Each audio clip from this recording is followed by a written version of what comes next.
All right, here's a cool app for you because I'm a geek. You guys know this. I love it. And I've been using this app called Vowen.ai. That's where you can go get it. Vowen, VOWEN.ai. You can get it for Mac or Windows. And this is a voice to text app that does a couple of things.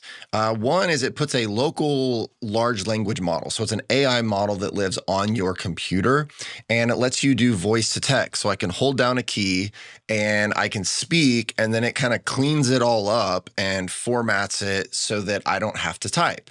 And it's really cool for working with AI if I want to just chat and instead use my voice, or if I want to send a text message and not type, or write an email, all kinds of things. It's pretty cool. So I wanted to show this to you because I made a post about it on Facebook not too long ago and asked if people would be interested. Some did. And so I want you to check out Vowen. Here's what it looks like once you get logged in. It's just sets up on your computer, pretty straightforward. You hit one button and you see the little thing pop up here at the top that shows you it's recording. And when I let go, then it's going to process what I said. And it's going to, put it in a little voice log here. Now, this doesn't go out onto the internet. This just stays local on your computer, but it's great for just using your voice instead of typing, which can be a whole lot faster. And so it does a couple of other things as well. One of which is you can do commands with it. So if I wanted to Google something like Google, what's the top news stories in real estate today?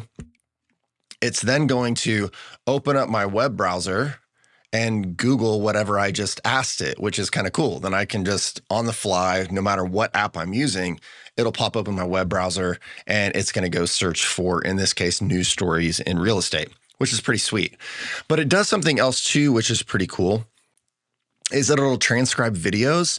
And so, for example, what you can do, and what I've started doing for content and so forth, you can transcribe videos and then work with that transcript to pull out other stuff. So if you do long form video like this or short form video, whatever, you can go into Vowen and you add a video here. You just drag and drop it there.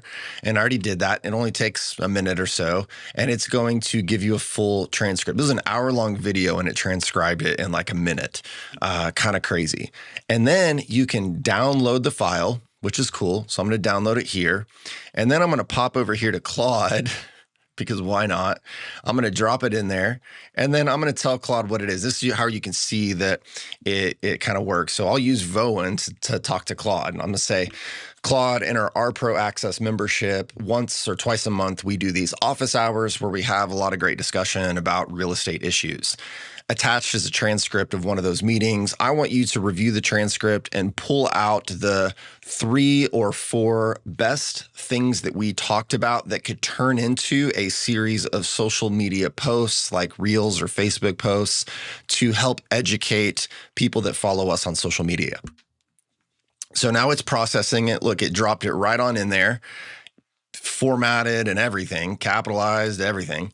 So then I'm going to feed that into Claude, and then it's going to go to work, look at the transcript, and come up with some ideas about how we could use that for social media, right? So it's reviewing it, and it's going to get to work, and now I can use that. And all this, again, this app is free, which is crazy. I don't get anything for recommending it. It's just there's a lot of tools out there like this. A lot of them have cost to it. These guys are throwing it out there for free. It works really well. I've been using it for a while. So check that out at Vowen, VOWEN.ai. If you want to stop typing so much and start using your voice a little bit more, there you go. Check it out, Vowen.ai. Pretty cool. So when we're talking about AI and different tools and things like that, I want to talk to you about the cybersecurity aspect of this, because the FBI just recently released their 2025 Internet Crime Report. And this is kind of crazy, okay? The FBI logs complaints and losses associated with internet crime, okay? And I want you to get a picture of this because real estate is being incredibly impacted by internet crime lately, right? It's just on the rise. This is a total number of complaints per year. It just keeps going up and up from 2021 down here, now up to 2025, huge increase. This is the one, though, that's crazy. The losses per year. In 2001, 17.8 million, and now we're over 20 billion. And look at this, almost every year for the last couple of years, it's gone up by billions. It's gone up by billions. And in this case, it's gone up something like 26% just in the last year of losses recognized by the FBI related to internet crime. And it's insane how much that's gone up. They got 26% increase.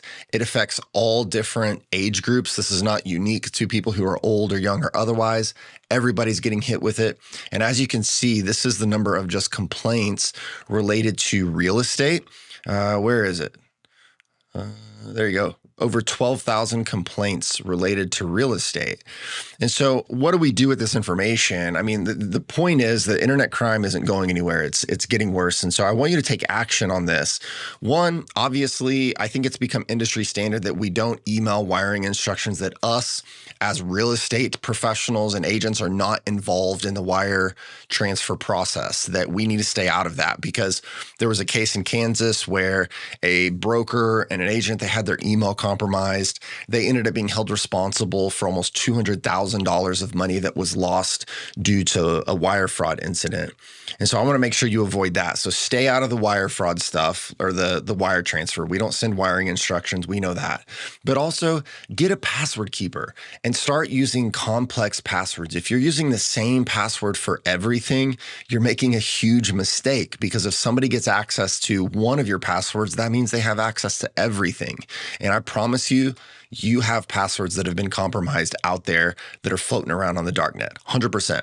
So get a password keeper. I use one called Bitwarden, B-I-T, Warden, W-A-R-D-E-N. Not that it's the best or anything, it's just what I've been using for a long time. Get something like that to help protect yourself and start using it. You can get it on your phone, you can get it on your computer. It's going to help you with that password security. But second of all, make sure that you have multi-factor or two-factor authentication turned on. I know that the little like 6-digit code and all that, like that can be a little bit annoying, but if it's a little bit annoying for you, imagine how much more annoying it is for the bad guys. And if you do those two things, you're going to go a long ways to protecting yourself and your business and your clients. So just a couple of basic things that are just non-negotiable at this point. Use complex passwords, use a password keeper to help you, and get access to your multi-factor authentication. Make sure that that is turned on, because things like Gmail and stuff don't always require, like, just opt you in. You might have to go turn it on. So verify that you have that on, particularly for all of your sensitive stuff, like your email, your financial accounts, your file keeping systems, all your business related stuff. Got to make sure that's on. So protect yourself, avoid these kinds of like criminal activities that could be huge liability for you, and it's going to protect your client. And just trust me on this. I just want you to do this. So take care of yourself. If you want to check out that internet crime report, just search for FBI 2025 Internet Crime Report. You can see what all's going on there and how bad it's really getting. So check that out. Listen, if you want to go deeper on this kind of stuff and really develop expertise on those niche little areas, that is what we built our Pro Access membership for. Just one of the many things we do in there is every month we do a skill builder session where we take a particular topic that could be a legal issue, a contract issue. Maybe we spend a month talking about AI, and we do deep dives into those things to help you build that expertise, so that not only are you prepared for the 99.9% of things, but you're also prepared for that 0.1% of stuff that comes up. You're going to be ready for it to keep your deals together, get them across the finish line, protect yourself, protect your clients. It's going to create tremendous value for you. We're confident it pays for itself in the first month by keeping just one deal together or avoiding one problem. So if you're interested in checking that out, go ahead and hit the link in the description. There's a brief video, like 6 minutes, that's going to show you a little bit behind the scenes so you can see exactly what our Pro Access is and how that's going to help your business. Check it out. Hope to see you there. All right, let's break down one little piece of the real estate contract, because I think it's helpful to really dig into the weeds on specific little things. And there's so much value that you can get by getting expertise on the nuance in the contract. Look, easy transactions, I mean, we wish they could all be easy. And that's not where you make your money. You make your money on the complicated ones that you're still able to get across the finish line. And so I want to break down this one little thing for you that we teach in our foundations contract class. And while it's foundational, it doesn't mean it's easy or simple, right? So let's take a look at this. And I'm going to break down here in paragraph 3, which is our closing, funding, and possession paragraph of the contract. And what I specifically want to look at is just this language right here. What is closing? The closing process includes 3 things: execution of documents, delivery of deed, and receipt of funds by the seller, okay? Execution of documents, delivery of deed, and receipt of funds by the seller. Let's just focus on that, right? In particular, let's look at the word "and" here, okay? So what does that mean, right? Have you ever had a closing on Friday afternoon? You ever had a situation where the money didn't get there, right? So think about that. It's Friday afternoon. Money's been wired. We've executed the documents. We've delivered the deed. All that's done, but we're waiting on the wire transfer to come in, and it doesn't come in. When will it get there then? Probably not until Monday, right? Because they don't show up over the weekend. Title company's closed. And so that means receipt of funds doesn't happen until the seller actually gets it.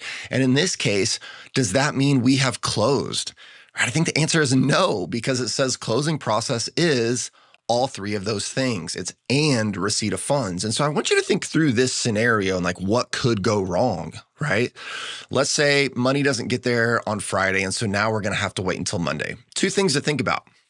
What is the date in the contract for closing? Is it the Friday that we're trying to close? If so, we got to remember that time is of the essence is in the contract. And so we want to go ahead and execute an extension between the parties just to make it crystal clear that we are in fact still in contract, because arguably if we haven't provided the funds and aren't able to on the closing date, could that in a weird scenario be considered a breach of contract, or we fallen out of contract or something? Yeah, it's possible, right? And I want you to avoid that fight, right?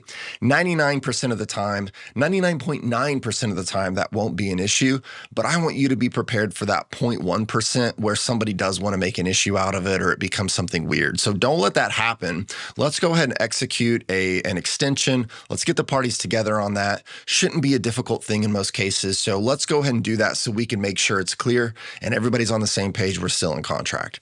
The other thing I want to think about is what could go wrong in that gap, right? For example, we live in Oklahoma. It's spring right now.